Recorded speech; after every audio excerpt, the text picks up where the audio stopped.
It's incredible, you know, the amount of water that's flowing over there. I've never seen anything quite like it. The river first began to spill over its banks late Sunday. Many roads, including portions of routes 40 and 29, remain closed.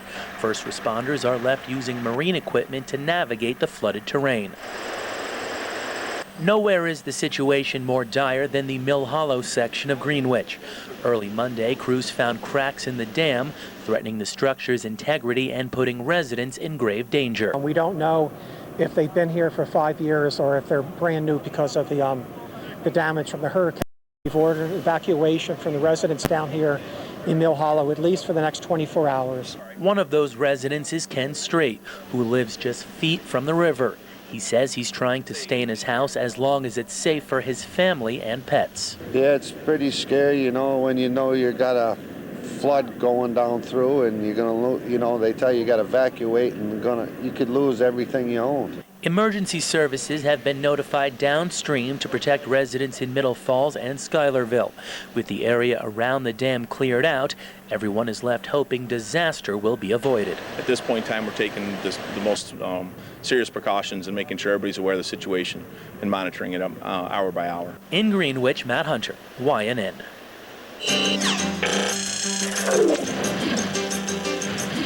Cleanup begins in the town of Adams after a culvert ruptured Sunday, eroding roadways and leaving people without clear access to their homes.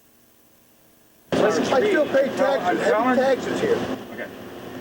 A fiery exchange Monday between neighbors on Davis Street and town leaders as they assessed damage left behind by Tropical Storm Irene.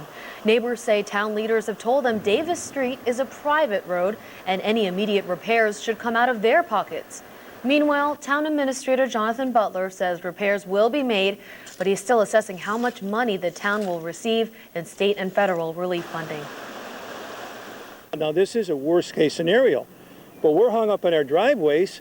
Neither one of us, my neighbor across the street or me, can even get out of our driveway. And we sure can't go across that brook, so something's got to be done someplace. What we're doing right now is we're trying to get documentation of all the damage that's been done. We're trying to get photographs of things, whether it be on private property or public property. State Senator Ben Downing tells YNN he is looking into various funding sources to help speed up the recovery process.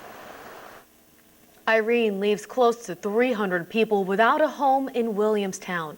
Residents at the Spruces Mobile Home Park, a retirement community, say that at this point, the facility has been ruled uninhabitable by town leaders.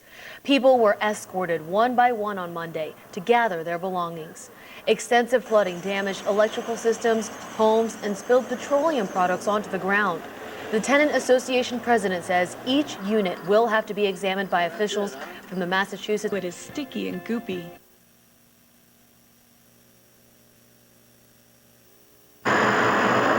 Some residents have been evacuated to a shelter at St. John's Episcopal Church. Kim Purcelli, the park's manager, declined our request for an interview. One day after Irene blew through the Northeast, Warren County still feeling the pain. Dozens of roads remain closed in Queensbury, Lake George, and the surrounding towns.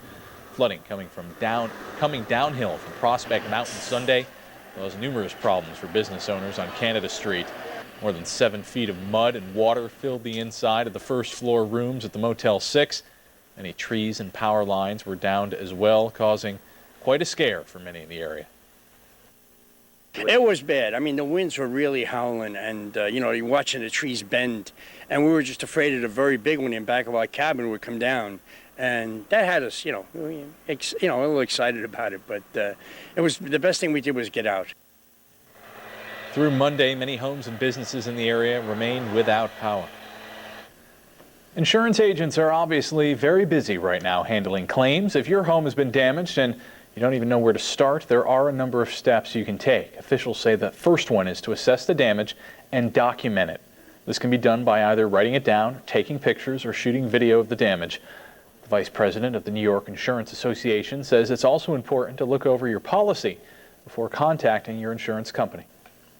Even before contacting their insurance company or agent, though, one thing they should also do is obtain their policy and look that over quickly before discussing with their agent or company what to do from there. If your claim is denied, you can also turn to the New York State Insurance Department. For more information, log on to YNN.com.